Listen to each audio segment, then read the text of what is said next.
Respected Professor Matthews, Professor Asirvadam, Professor Lakshminarayan, other colleagues, students, it's a really great honor for me to be here to deliver the Professor Karunakaran Memorial Lecture. This is not my first visit to this institution. Hopefully it will not be my last either. As I was telling Lakshminarayan and Professor Asirvadam, I first visited this campus as a student, as a college student in Delhi. I visited friends here in 1963. And I ate food in the hostel, stayed here for a couple of days, and went back extremely happy and contented that hostels, as far as food is concerned, are pretty much the same through the country, completely integrated. I'm going to speak to you today about this topic, hidden symmetry in planetary motion. And it's going to get a little technical, but it's necessary because the subject demands it and I'll justify it.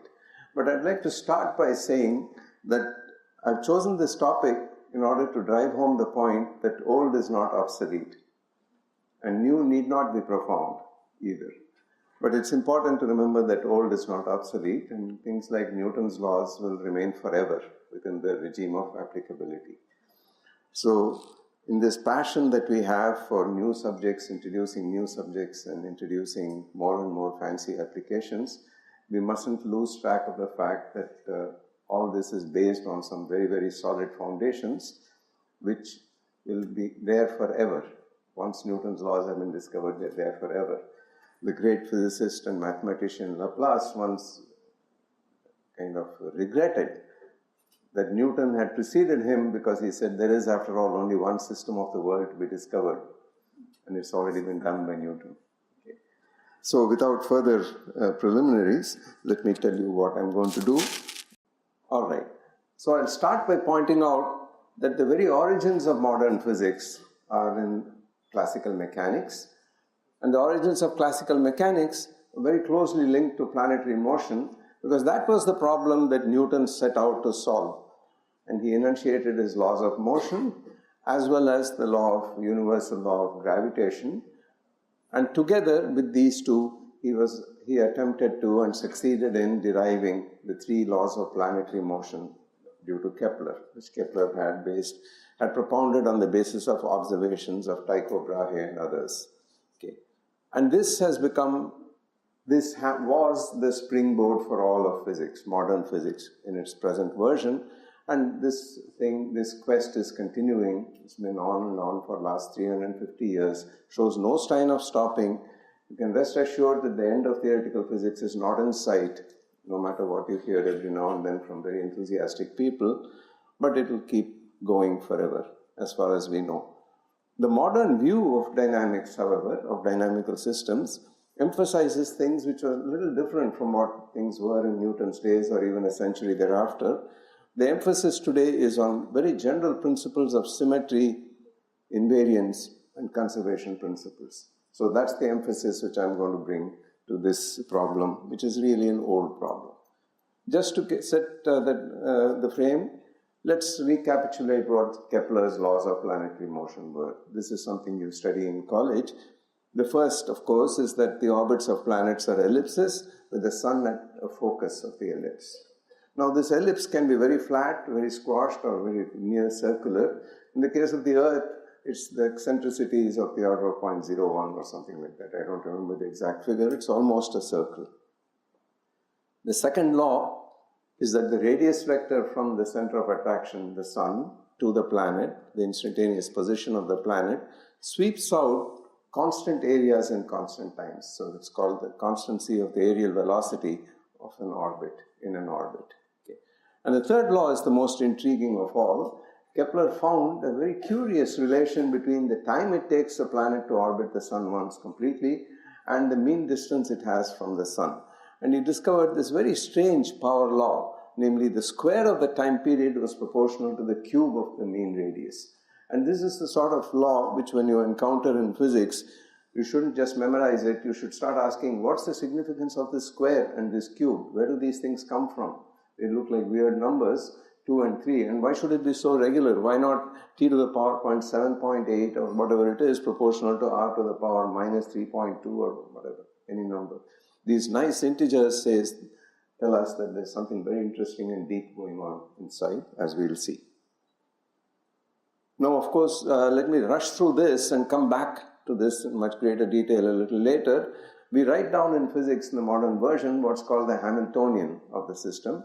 In other words, we decide what are the coordinates needed to describe the position of the planet at any time. That's the position vector r, its components, and it's got a linear momentum p, and we write down what's called the Hamiltonian function, which is a function of the position coordinates and the corresponding momenta. And this quantity, this is a scalar function, a single function. It has the meaning, it has several meanings, but the most common meaning is that its numerical value at any instant of time gives you the total energy of the planet in its motion. Okay. The potential plus the kinetic energy is what is given by the Hamiltonian. The Hamiltonian itself is a function. On the other hand, its numerical value is the total energy. And that distinction is important, especially when you come to quantum mechanics. Okay. So the Hamiltonian looks like p squared over 2m. That's the non-relativistic kinetic energy of a particle of mass m. Minus k over r, the minus sign because the force is attractive towards the sun, so this is an attractive 1 over r potential, and that capital K is a constant into which goes quantities like capital G times the mass of the sun times the mass of the planet, etc. All that is subsumed in this constant G. And the important thing is that this function, its numerical value remains constant throughout the motion at all times. So the value of H is equal to E, which is the total energy. So during the motion, H remains equal to E, the total energy. This E can take on positive values, negative values, and zero values. The zero would occur when the reference level 0 is set at in such a way that if the planet and the sun are infinitely far apart, so that the potential energy is essentially gone to 0 and the planet is at rest, then the energy is 0, the total energy. With respect to that 0, the total energy E is positive if the planet is not in a captured orbit, if it's in a hyperbolic orbit around the sun. It's negative if E is negative relative to the 0, then it's in a closed orbit here. So that clearly means that this negative sign dominates over this positive sign here. And if it is 0, either the planet and the sun are infinitely far apart and the planet is at rest, or it's in an orbit which is in between an ellipse and a hyperbola. So the free orbits are all hyperbolas, the closed orbits are ellipses, they're conic sections, which is a miracle which we'll explain in a few minutes.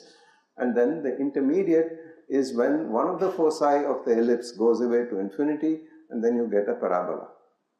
So the definition of a parabola, if you like, is an ellipse with one focus at infinity.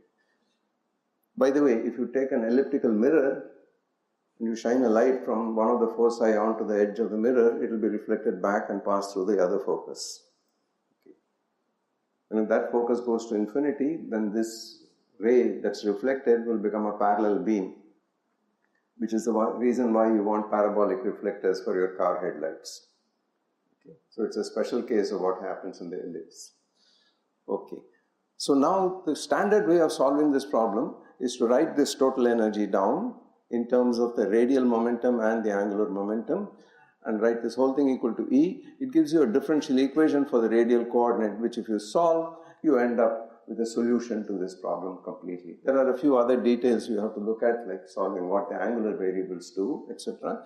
But this is the standard way of doing dynamics, and we are not going to use this method because it doesn't really teach us anything apart from teaching us how to solve a second order differential equation of this kind.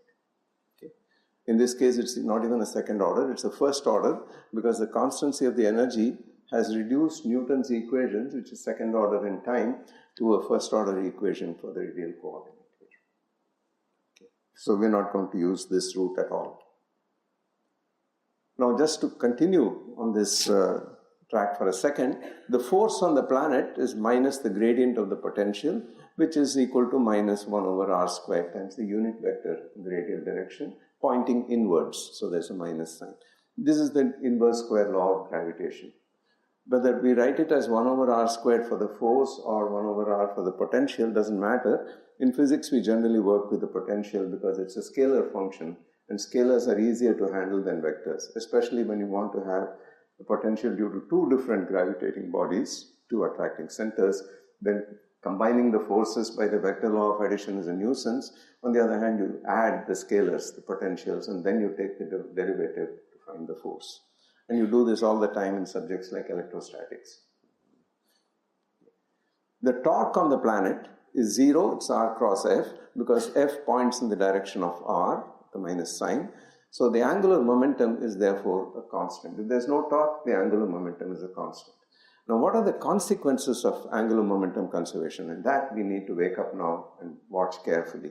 The first one is that the motion is restricted to a plane, because if r is the instantaneous position and p is the instantaneous momentum, r cross p, r and p define a plane, and the cross product of this is in the direction of L, and that's constant both in magnitude and direction, so therefore the plane of the orbit is the same at all times. In other words, the orbit is planar. We did not use the fact that the force is a 1 over r squared force for this fact. We used only the fact that it's a central force pointing toward the radial direction. So whether it's 1 over r squared or r, any other function of r doesn't matter. Any central force, therefore, leads to angular momentum conservation, which will also imply that motion occurs in a plane for all given initial conditions. That's important to remember. So at all stages one generalizes. At all stages one asks, what's really the most general deduction one can make from a given fact? And this is an important thing. This quantity, the fact that it's a central force, is enough to ensure that the motion is always restricted to a plane. Whether it's a bound orbit, a closed orbit, or open orbit, whatever, we don't care. It's always some plane. The plane is set by the initial conditions here.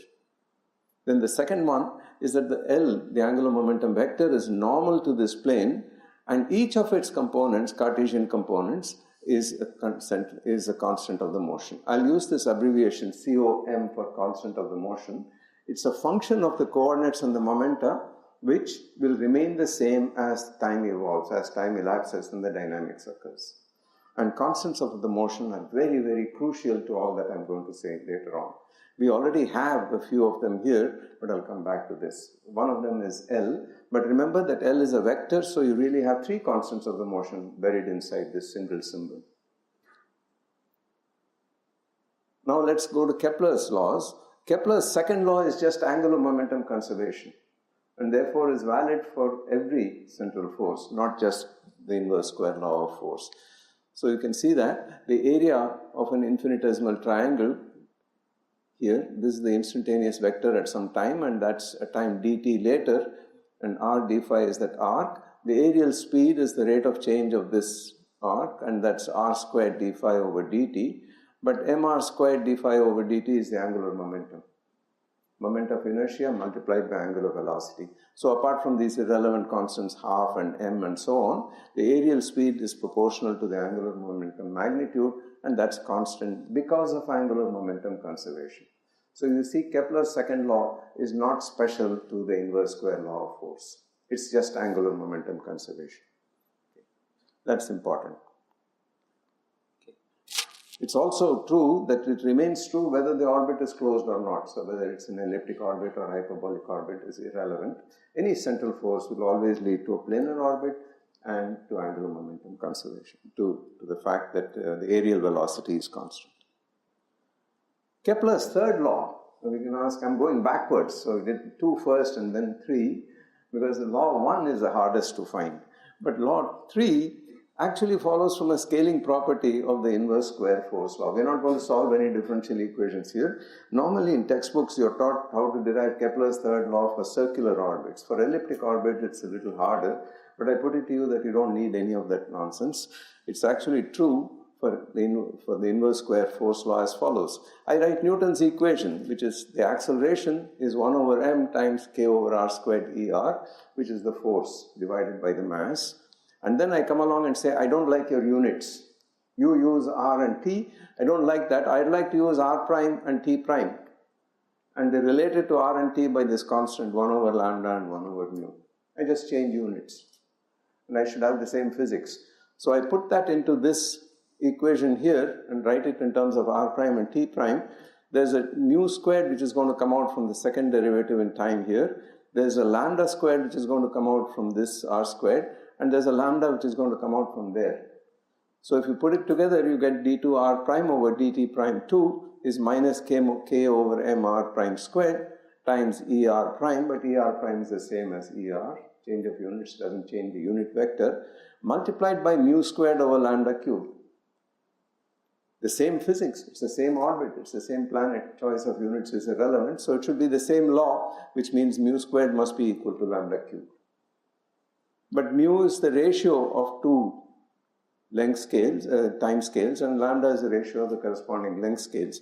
So put in another language, it says that if there exists an orbit, and this is a big if, we haven't proved that there's elliptical orbits or anything like that, but if this force supports an orbit with a characteristic time period t1 and a mean radius r1, then the same force is guaranteed to also support another orbit with t2 and r2 as parameters, such that t1 over t2 squared is r1 over r2 cubed. That's Keplers third law. So it came about from dimensional analysis. And that's again a lesson. So the law is not specific, it's specific to the 1 over r squared force, but it doesn't depend on the detailed dynamics. But notice I've pushed something under the rug. I've said if there is such an orbit, then this is true.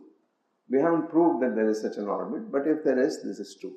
Incidentally, it will work for other things as well. Suppose instead of this, you attach, instead of gravitational force, the planets are attached by a spring to the sun, a big spin, linear oscillator. Then this force here would be proportional to r. Instead of minus 2 as the power of r, there would be a plus 1 up there. And then you did the same argument, you discover that this plus 1 here and the plus 1 there cancel. So it says that there is no dependence of the time period on the amplitude of oscillation, which is a well-known property of the simple harmonic oscillator, or the isochronicity of the simple pendulum which Galileo discovered. He found that it was independent of the amplitude because he solved the case when n is equal to 1 instead of minus 2. So you see, once again, you can now find your own Kepler's third law. If you had something like not 1 over r squared, but 1 over r4, 1 over r5, whatever, there may be other problems with such potentials, but you can deduce what would happen, what would be the relation between the length scale and the time scale for such a process, for such a potential. So that's where the fun is, finding something which is not written down in your textbook or written. There are other issues with other kinds of potentials. This 1 over r squared is a very special kind of force, as we'll see. But at the same time, this power of dimensional analysis should not be underrated. So scaling in this case. Now we'll come to Kepler's first law, and this is going to be a bit of a toughie. We don't want to solve differential equations. So what does one do? You go back and look at what Laplace and other people did. And Laplace discovered a vector called the Laplace, later on Wigner and Lenz. These people were also identified with the invention of this discovery of this vector. He discovered that specific to the 1 over r squared force, there exists another constant of the motion, also a vector called the Laplace-Wigner-Lenz vector, and it's defined as P cross L, that's a cross product of the momentum, the linear momentum times the angular momentum, minus mk times the unit vector in the radial direction. And this quantity is not very hard to show, and that's a nice exercise for you to show that dA over dt is 0. You will need to use the fact that dl over dt is already 0 because there is no torque on the problem. And then a little bit of manipulation shows you that dA over dt is 0. So A1, A2, A3, the three Cartesian components are also constants of the motion, along with H, L1, L2, and L3. So you have 7 constants of the motion in this problem. And that's just simple algebra. But this should now set you thinking, because you have a problem. You see, the particle is moving in a phase space. It's called phase space, the space of the position vectors, components, and the momentum vectors. There are 6 of them, 3 position, 3 momentum. So it's a 6-dimensional space in which the dynamics really occurs. And the particle, as time goes on, the point representing the state of this particle in this phase space traces a trajectory called the phase trajectory. That trajectory is a 1-dimensional object. So imagine a 6-dimensional space in which you have a curve, a 1-dimensional space curve. Now, if you have constants of the motion, it's clear each time you have a constant of the motion, this six-dimensional space is being restricted by one dimension. So if you have one quantity which is a scalar quantity which is constant, in 6 dimensions you have one constraint between these 6 quantities, and therefore that's a 5-dimensional hypersurface. You have a second constant of the motion, should also be constant, then the intersection of these two 5-dimensional objects will be a 4-dimensional object, and that will be the space in which the phase trajectory exists. So in this fashion, if you have at best 5 constants of the motion which are time independent explicitly and functionally independent of each other, then that's it. You can't have any more. If you did, there'd be no motion at all. But we know the planets move. So therefore, it's clear that you cannot have more than 5 independent constants of the motion. But we found 7, and that's way too much. It's bigger than the phase space dimensionality itself. What does that imply? The only possibility is that these cannot be independent of each other. There must be some relation between these 7 objects. The most convenient one is to say, to put the blame on this vector A, and this must contribute only 1 constant of the motion more, and 2 relations must therefore connect A to H and L. And indeed they do. The first one we find is that A dot L is 0. In other words, A is perpendicular to the angular momentum, but the angular momentum is perpendicular to the plane of the orbit. Therefore, A must lie in the plane of the orbit. That's the first conclusion. And the second one is that the magnitude of A, if you take the dot product of A with itself, it turns out to be twice m times the Hamiltonian function, p squared over 2m minus k over r, times the square of the angular momentum, which is already a constant of the motion, plus a constant, m squared k squared. So this means that there are 2 conditions on A, but A has 3 components, therefore there's only 1 independent component. And therefore, it says the 3 components of L, the one Hamiltonian, that's 4, plus 1 more independent from A, which is 5, is just what you need to solve this problem completely. It is said in technical language, the Kepler problem, the 1 over r potential in 3 dimensions, is said to be maximally superintegrable, because everything you know about it is completely explicit there. So this is the reason for that term, maximal superintegrability. We'll come back to that. Okay. Now let's quickly write down Kepler's first law, the shape of orbits from A. Notice I'm not solving any differential equation.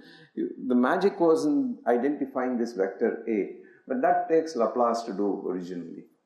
And of course now we can, by hindsight, do it very easily, but there's a long history to the Laplace-Runge lens vector, and I'll mention one aspect of it right at the end. In fact, there's a book, I think, called The History of the Laplace-Runge Lens Vector. It's worth reading, this book. If you took the dot product of A with R, then you end up with this simple expression at the end here. And if psi is the angle between A and R, then R dot A is, of course, RA cos psi, and that's equal to L squared minus MKR. So you solve for R and you find R, the polar equation to the orbit. So in plane polar coordinates in the plane of the orbit, if r is the radial distance and phi is the azimuthal angle from, say, the x-axis, some axis, then r of psi is L squared over mk, 1 plus this quantity here. That's the equation to an ellipse. Depending on what this quantity is, what this fellow does here, whether it's bigger than 1, less than 1, etc. But now we can identify what it is by relating the magnitude of A to the Hamiltonian. And it turns out that the eccentricity of a conic section is given by this coefficient here, and that's, if you write this A in terms of energy, it's 1 plus some L squared E over mk squared, the square root of that. Now the value of the energy, I already said, was negative for an ellipse, 0 for a parabola, and greater than 0 for a hyperbola. If you put that in here, you discover the eccentricity is less than 1 for an ellipse, equal to 1 for a parabola, and greater than 1 for a hyperbola. And that's exactly what we know from coordinate geometry, which, by the way, you shouldn't forget after the first year of college. You need it all your life if you're in science. So there's no such thing as forgetting a subject. Okay, now I address directly to the students. The semester-based, pardon me for digressing a bit, but the semester-based education system has had one disadvantage as opposed to the old system, which is at the end of a semester you decide that you have cleared a subject and therefore you burn the notes and dance on the ashes and you forget about it for the rest. It doesn't work that way. Unfortunately, it doesn't work that way. You need to remember everything all the time. And the way to remember everything all the time is to try to remember everything all the time. And then with a little practice, it gets there. Okay? And if you can't remember everything all the time, then you have to learn with an attitude that your life is going to depend, you're marooned on a desert island with only sand to write on, and your life is going to depend on your being able to figure some problem out. Then believe me, you will remember. So here are the ellipse.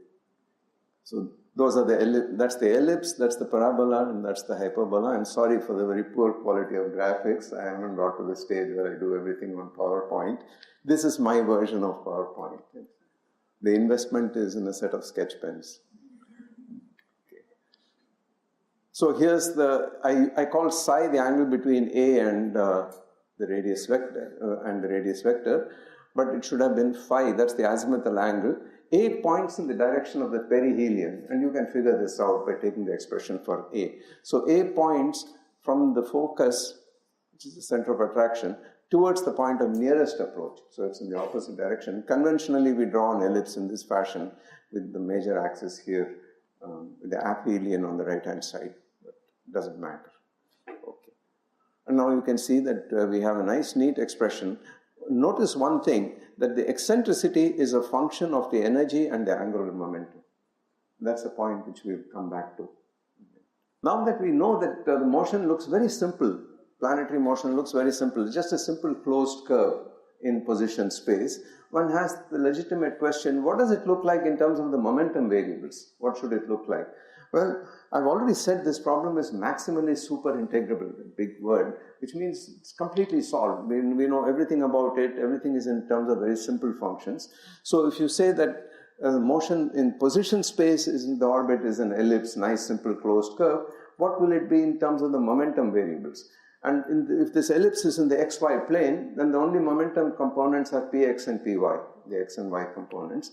And in terms of that, there's a very simple relation which helps you, starting with the fact that A is defined as P cross L minus MKR. Square both sides and you discover very soon that you have an extremely simple equation here, P squared, for given values of A and L. And here we are. These equations are even simpler than ellipses. They're actually circles. This is called the hodograph, a very ancient term from astronomy or whatever classical dynamics used to be done in the 19th century. But it's interesting that the problem is so symmetric that the orbits are ellipses in the closed orbit case in position space, but in the momentum space they're even simpler, they're just circles. By the way, these circles are valid even for hyperbolic orbits, except that because that's not periodic, the system would start at one end and go to some other point on this circle. So it continues to be circular arcs even for the hyperbolic case or the parabolic case, but for the elliptic case, they're completely periodic, it's circular motion. Always worth bearing in mind that the problem should always be embedded in the family of problems, in this case, all energies, positive, negative, and zero. And the negative one will have certain special features not shared by the other two, but it's worth always asking every property, what does it do in the general case? So let me read this out. The fact that the projections of the phase trajectory onto position space and momentum space are such simple curves suggests that the Kepler problem, namely the 1 over r potential, has some special symmetry which is not shared by the general central potential V of r. So there's something very, very special going on. This Runge-Lenz vector has done something very special to this problem. And let's look at what it can do. Let me mention here that all orbital parameters, eccentricity, shape of the orbit, plane of the orbit, etc., they are all fixed by the values of E and the vector L, but the magnitude of L will fix what the eccentricity is, what the value of magnitude of the Runge-Lenz vector is, and so on. Okay. All these constants of the motion depend on the initial conditions here. That's it. And what's the significance of A being a constant of the motion? The direction of the perihelion remains the same, which means that the motion, the ellipse, does not precess. in its plane, which is a peculiarity of the 1 over r squared force law. As you know very well, if you have a perturbation from the 1 over r squared force law due to some other gravitating body, like Jupiter, for instance, on the Earth, then the orbit will precess. And most famously of all the planets, they precess for a variety of reasons, including tidal forces, competition from other attracting centers, etc. But the most famous precession, as we know, is the precession of the orbit of Mercury by the tiny amount of 43 seconds of arc per century, and that was explained by Einstein, precisely on the dot, by the general theory of relativity. Okay. So these fine effects sometimes make a huge difference, and then it's an absolute tour de force to be able to explain it at that level of precision, and observationally verified as well. Oh, by the way, in quantum mechanics, and all the while you have to worry about what happens in quantum mechanics. In quantum mechanics, the corresponding statement would be this Runge-Lenz vector continues to be a constant of the motion, and it's responsible for, as we will see, something called L degeneracy, the so-called accidental degeneracy for the hydrogen atom spectrum. And the moment you include spin-orbit coupling, this degeneracy is lifted, and then of course you have difference in energy between the S and P state and the D state and so on. So that's worth bearing in mind as well. Okay. So what does L do? Well, it means that for a given E and L, the orbits of different orientations are possible. That's very clear, because the direction of L is what determines the plane of the orbit.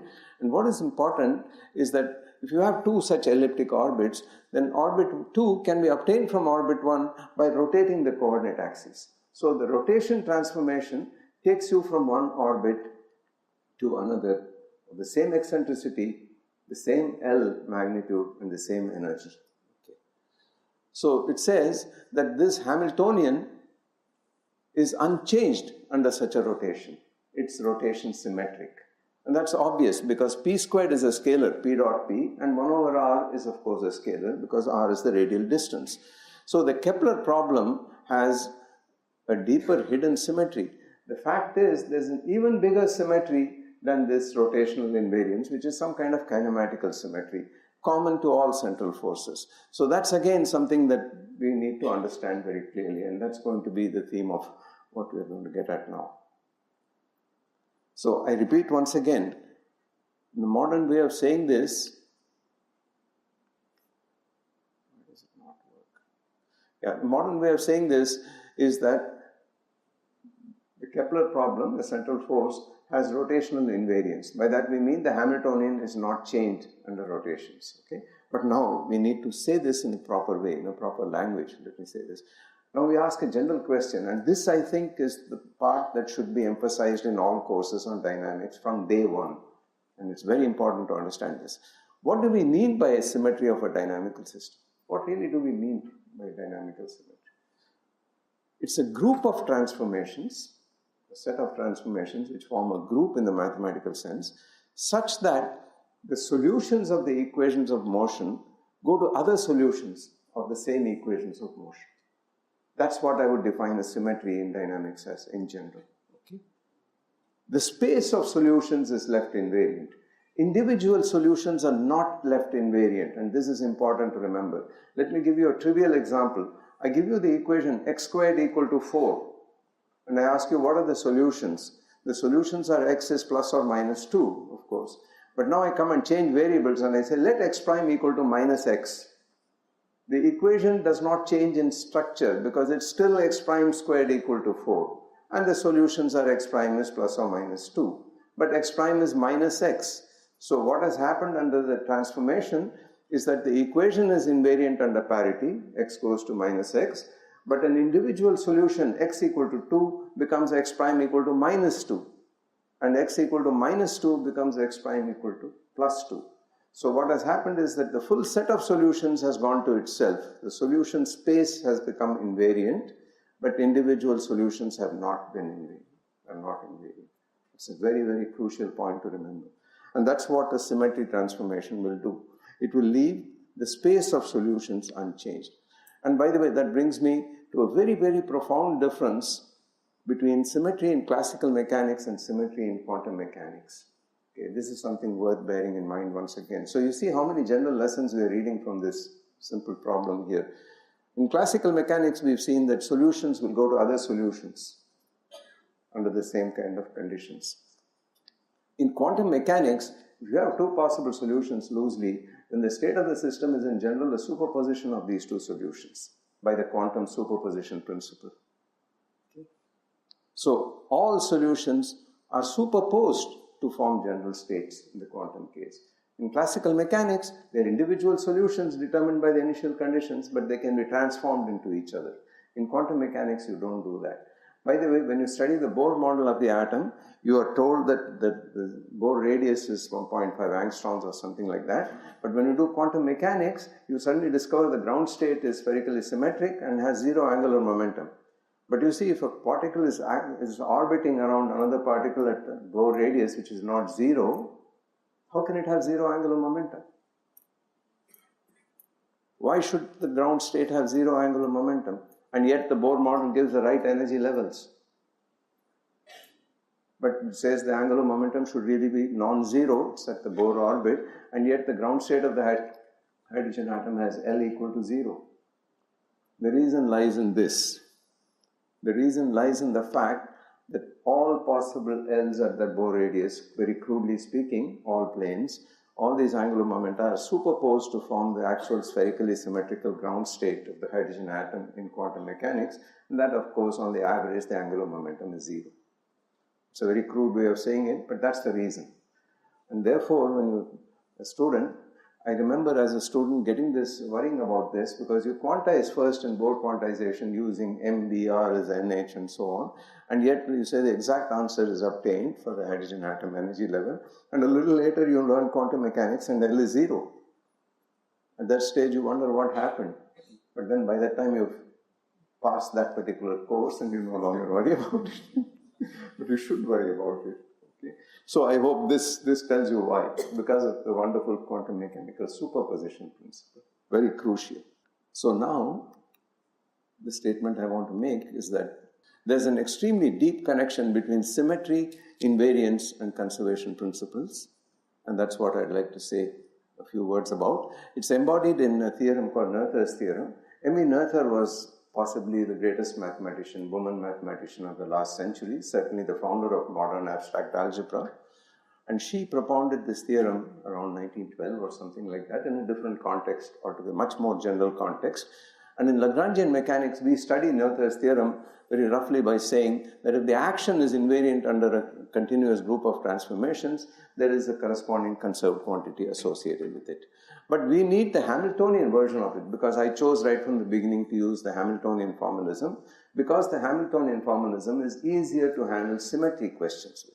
Both the Lagrangian and Hamiltonian formulations have their own advantages and disadvantages. When you learn mechanics, you wonder why you choose this language or choose that language, like choosing two different brands of toothpaste. Well, the Lagrangian version has many simplifications. The relativistic version is very direct, it's easy to do. The field theoretic version is very direct, easier to do. The Hamiltonian version has got its own advantages. Symmetries, constants of the motion, etc. are much easier to look at in the Hamiltonian formulation. Similarly, quantization is much easier in the Hamiltonian formulation. So each one of these has its advantages, and we've chosen the Hamiltonian version. Okay. Now, a quick recap, very quick recap of Hamiltonian dynamics. If you have n degrees of freedom, or n generalized coordinates, you have n corresponding conjugate momenta, then you define a quantity called the Poisson bracket. So if you have some functions of the dynamical variables, if you have some function f and g of the dynamical variables, this complicated combination of partial derivatives is called the Poisson bracket, and it's related to the commutator in quantum mechanics. The Poisson bracket goes over into the commutator divided by IH cross, as you know, in quantum mechanics. How many of you have had a course in quantum mechanics? I'm not going to ask you to solve a problem in it. I just want to know how many people are familiar with the language. Okay. All right. So you're familiar with the fact that there is a thing called the commutator of, there are things called commutators in quantum mechanics. Objects don't commute, they obey a certain uncertainty principle between them. The Poisson bracket is a classical version of this. Today, of course, it's extremely familiar to us in classical mechanics textbooks and so on. But when Dirac originally was worrying about quantum mechanics, he realized with a flash that the structure he was looking for in classical mechanics to be the counterpart of the commutator was in fact the Poisson bracket.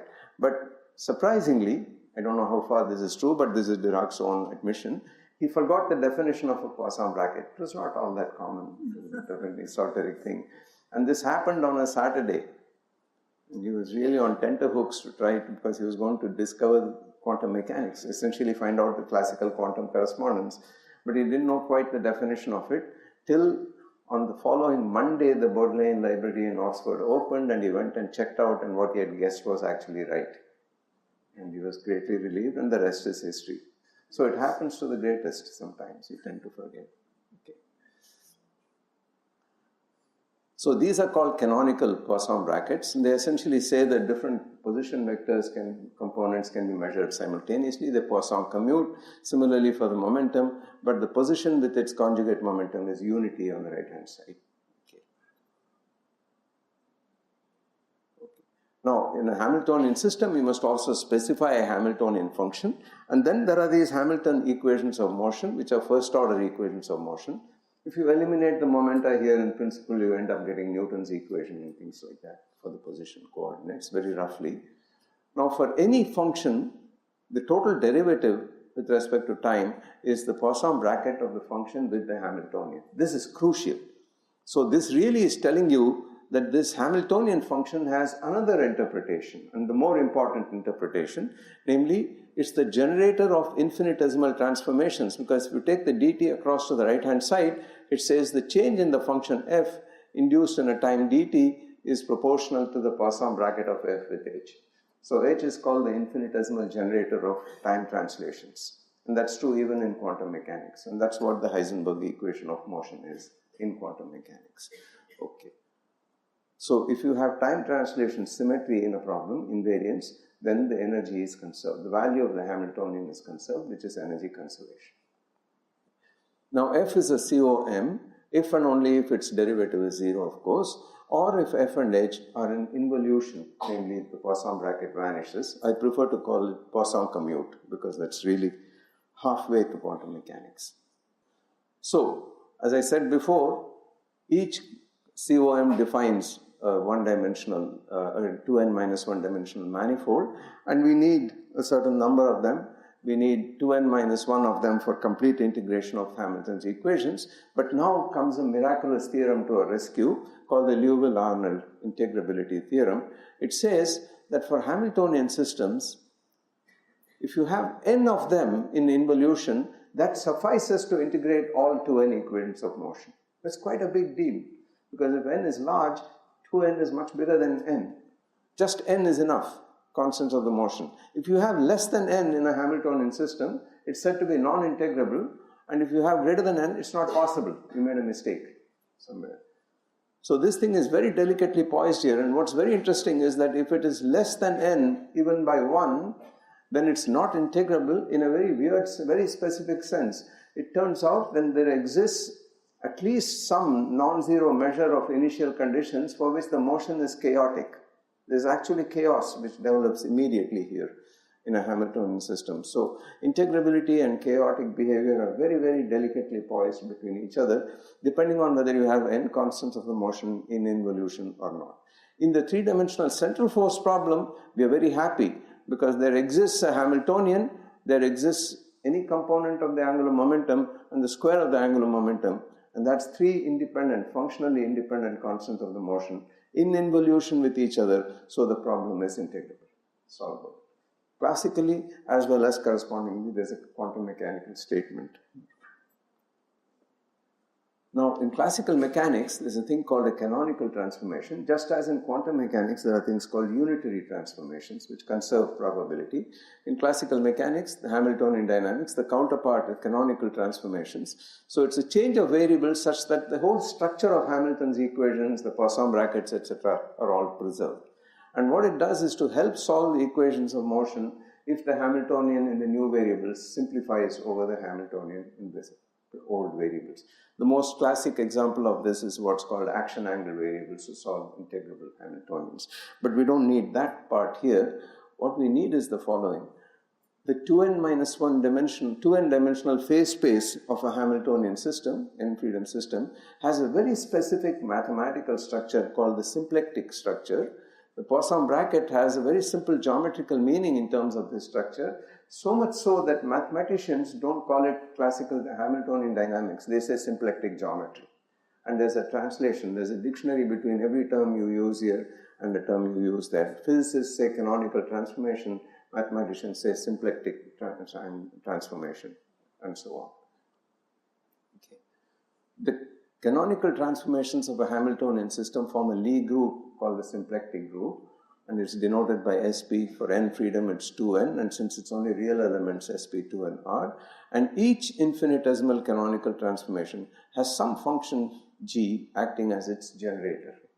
Now, what does that mean in actual terms? What it means is that this G generates an infinitesimal transformation of this kind. Q goes to capital Q, which is Q plus delta Q. Similarly for P, where delta Q is guaranteed to be an infinitesimal parameter times the old familiar Poisson bracket of this Q with G. This is the crucial point, that this is guaranteed to be the case here for a canonical transformation. And all such generators form what's called the Lie algebra of the Lie group, the symplectic group, under the Poisson bracket operation. And the Lie algebra is a specific mathematical structure which tells you something about the way these generators are related to each other under Poisson bracket operation. Okay. This is mathematics. We don't need that quite that much here. But now we can finally answer the question, what are the symmetry transformations of a Hamiltonian system? Namely, what are the transformations that will take you from solution to solution, one solution to another? That's got a precise answer, and that's the physical part we are interested in. Two conditions must be satisfied. One, there must be canonical transformations in the sense I described earlier. The Hamilton equations must be preserved in structure, so must the Poisson brackets be. And two, must leave the Hamiltonian unchanged in form. So if it's of the form u squared plus v squared in one set of variables, it should be u prime squared plus v prime squared in another set of, the new set of variables. It should be unchanged in form. And these two are not dependent on each other. They're actually independent. One doesn't imply two, two doesn't imply one. So the task is to find all those canonical transformations which leave the Hamiltonian unchanged in form. And it's not a very easy task for a given Hamiltonian. Now comes Noether's theorem, and she helps us out. She says in the Hamiltonian version, you identify precisely which transformations satisfy 1 and 2. And that's a very simple criterion, remarkably simple. All those generators of canonical transformations that are also constants of the motion, in other words, which Poisson commute with the Hamiltonian, generate the symmetry group of the Hamiltonian. Easier said than done, but that's the way it is. I mean, this is the miraculous theorem which tells you how to find the dynamical symmetry group for any classical Hamiltonian system. In general, this is just the group of infinitesimal symmetries, rotations, translations, if applicable, and so on. But in special cases, it does something else. For certain special cases, there is a deeper symmetry, and that's what is the hidden or dynamical symmetry. And coming back now after this long digression to our problem, the Kepler problem enjoys precisely such a larger symmetry. And it happens because the generators are formed by the angular momentum components as well as the Runge-Lenz vector components. So you have 6 components, 6 quantities here to form the symmetry group. And we must ask, what is the Poisson bracket algebra? Well, the angular momentum part forms the usual rotational angular momentum algebra. It's the Lie algebra of the 3-dimensional rotation group, the special orthogonal group in 3 dimensions. That's a subgroup of SP6, R, as it should be. Each Li satisfies a commutation relation 0 involution with the Hamiltonian. What does it physically mean? It takes ellipses to other ellipses with the same eccentricity with different direction of the angular momentum. Here. And of course, it also changes the direction of A, but leaves the magnitude unchanged. But what does A do? Well, for that you need a little more algebra. You have to find the Poisson bracket of A with L that turns out to be A. So we are on the right track. L with L gives you L, that's nice, forming Lie algebra. A with L gives you an A, that's nice too. By the way, it should, because A is a vector, and this is called the Wigner theorem, which I have not mentioned here in deep. As soon as you have a quantity like A, which is a vector, if and only if its bracket with the angular momentum or rotation generators is itself. So that's a disguised form of the Wigner-Eckhart theorem. But unfortunately, if you do A with A, you end up with the Hamiltonian multiplying L. That's not linear anymore. You're finished right there.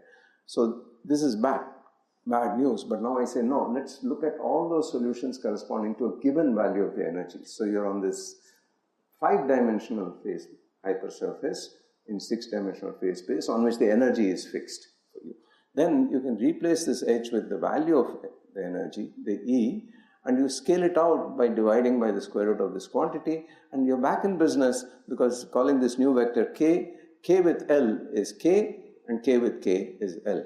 So together the K and L form a six-generator group of transformations, which is the rotation group in four-dimensional space. Okay. So this thing forms a closed algebra, and we're almost there.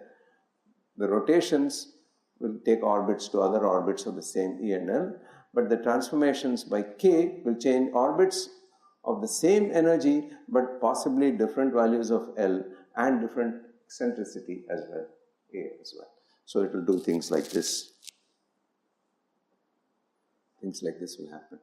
What's the implication for the hydrogen atom spectrum? The implication is, just as this changes here, freely translates between different values of L, it means in the hydrogen atom you will superpose those things and you have this so-called accidental or L degeneracy for the hydrogen atom spectrum. It's a direct consequence of the existence of the quantum mechanical counterpart of the Runge-Lenz vector and this deeper symmetry. So it's not accidental. It was accidental when it was discovered and people didn't understand it, but now we understand it extremely well. So it's hidden symmetry, if you like. It's not manifest, but it's there. So what's the actual dynamical symmetry group? The Poisson bracket algebra of L and K is that of the 6-parameter orthogonal group SO4. That's the hidden symmetry of the Kepler problem. This is what is responsible for the orbits being simple closed curves in position space and circles in momentum space, among other things. The representations of these symmetry groups are labeled by the eigenvalues of the so-called Casimir invariants. These are objects made from the generators of a Lie group, which commute with all the generators of the Lie group. In this case, there are two Casimir operators. There's L squared plus K squared, and there's L dot K, which happens to be 0 here, so it's a trivial constant. And this Casimir operator, what can it be? It can only be the energy, because we've stuck to the energy surface, and that, if you work out, if you simplify, is just 1 over the energy. So things are working well. How does SO4 itself follow this orthogonal group? You define M as L plus K and L minus K, then the M's decoupled from the N's altogether. And it's like 2 3-dimensional angular momenta. And we know that the Lie algebra of SO3 cross SO3 is the same as that of SO4 because there's a group isomorphism between them. So you see, we start with very elementary considerations, but pretty soon you're into groups, manifolds, and the group properties, and the topological properties of the group manifolds, and so on and so forth. So to summarize it, you have this big group of canonical transformations. This has got a huge number of generators, 21 generators in all. And that reduces the subgroup of dynamical symmetry group for the Kepler problem that's got 6 generators.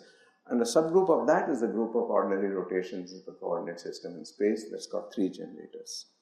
So we know this chain here.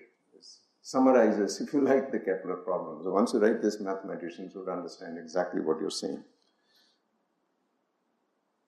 Can we have a larger symmetry group? Now we get ambitious and ask, having done this much, can we have a larger symmetry group?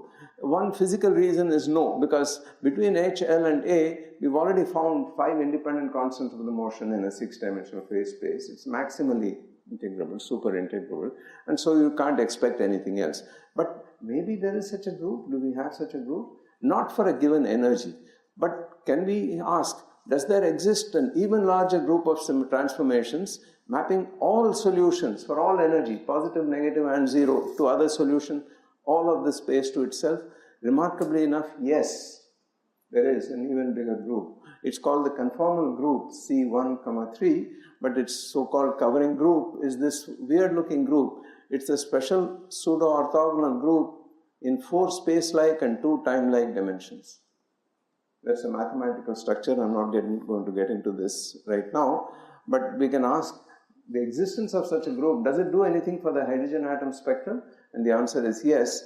Those generators in the quantum mechanical counterpart would be the operators that generate transitions between the different levels, principal quantum number levels. So the transition operator algebra is found from the generators of this bigger conformal group here. Finally, this conformal group, you can ask where it comes from. It comes from the zero rest mass of the photon. Ultimately, it arises from there. And the invariance of Maxwell's equations, not under just special relativistic transformations, but also under conformal transformations. And there is a deep theorem in quantum field theory which says that this is the largest possible group that you can have under normal conditions of field theory, unless you allow for supersymmetry. So you see how quickly we are getting to what is being done today from these very, very apparently elementary considerations. Now we should go back and ask, what's the dynamical symmetry group if you had an open orbit, a hyperbola, or if you had a parabola? Well, it turns out, just let me mention for completeness, for E equal to 0, you have the group which is T3, the translation group in 3 dimensions, with the rotation group in 3 dimensions, again 6 generators. But this is a Euclidean group here, and this T3 follows because if you recall, the Poisson bracket of 2 A's had an H on the right hand side, and if that is 0, then of course they commute with each other, becomes a abelian, and that becomes the translation group. Okay. For E greater than 0, an even more interesting thing happens, the hyperbolic. Okay. The symmetry group becomes SO31, which is the special orthogonal group in 3 space-like and 1 time-like dimension, which is exactly the special Lorentz group of Lorentz transformations. So you begin to see that there is a deep connection or mapping between the motion of a particle, non-relativistic particle, in the 1 over r squared force in an open orbit, in a hyperbolic orbit, that is mapped onto the motion of a free relativistic particle in 3+1 space-time dimensions. And that follows from this fact here. So there's a connection with relativity on this. We can show that E less than 0, which is motion is equivalent, again, similarly, just like this relativistic invariance, equivalence, we can show for the closed orbits, it's equivalent to geodesics or free particle motion, as if there's no potential at all, but the space is no longer the normal Euclidean space you deal with, but the space S3, which is the 3-sphere, namely the surface of a hypersphere in 4 space-time dimensions. And if you look at free particle motion or geodesic motion on that, that's mappable onto your elliptic orbits here. Okay. So classical mechanics is far from dead. I mean, it's got very, very deep ramifications everywhere. All integrability and symmetry properties of the 3-dimensional Kepler problem can be extended to the problem in n spatial dimensions. It's an absolutely remarkable fact. You don't expect this kind of extension to be possible. But if you had the 1 over r potential in n dimensions, space dimensions, purely mathematically, then everything I've said before can be extended. Elliptic orbits, Laplace-Runge lens vector, etc. Except the angular momentum is no longer a vector and higher than 3 dimensions. It's a tensor of rank 2, antisymmetric tensor of rank 2. So everything else goes through. This subgroup relationship also goes through here. Finally, this is the last thing I want to say. There are further developments. One should look at the extensions of all that I've said here. The quantum mechanical case, the bound states as well as the scattering states, that's well studied. The relativistic Kepler problem, you can ask what happens if this planet is relativistic, this particle is relativistic. That's been solved too. The relativistic quantum mechanical case, that's the Dirac equation in a Coulomb potential. That too is solved. We know how to do that. And then this null lifts and geodesic motion. This is a worthwhile avenue of approach for further research, namely to map problems with the force, with the potential present, to problems in another space without any potential, free particle motion. And that has a lot of implications, and that's a modern approach to much of current research here. The so-called Ricci flows, which finally helped in solving the Poincare conjecture about free spheres, was an example of understanding free motion, null motion in complicated spaces. So both physics and math come together very closely here in this case. And then conformal symmetry in n dimensions. That leads us on to theorems in quantum field theory, theorems in supersymmetry, and so on. So the idea is to say that we start with very elementary considerations, and at each stage draw more and more general lessons from it. The combination of the physics together with the right kind of mathematics will take us a great deal of distance in this quest. And finally, the idea is to always kind of get more and more overarching theories to make things more and more unified, more and more comprehensive. And that's, if you like, the kind of motivating factor in all of modern physics. So this is all I have to say. Thank you very much for your patience.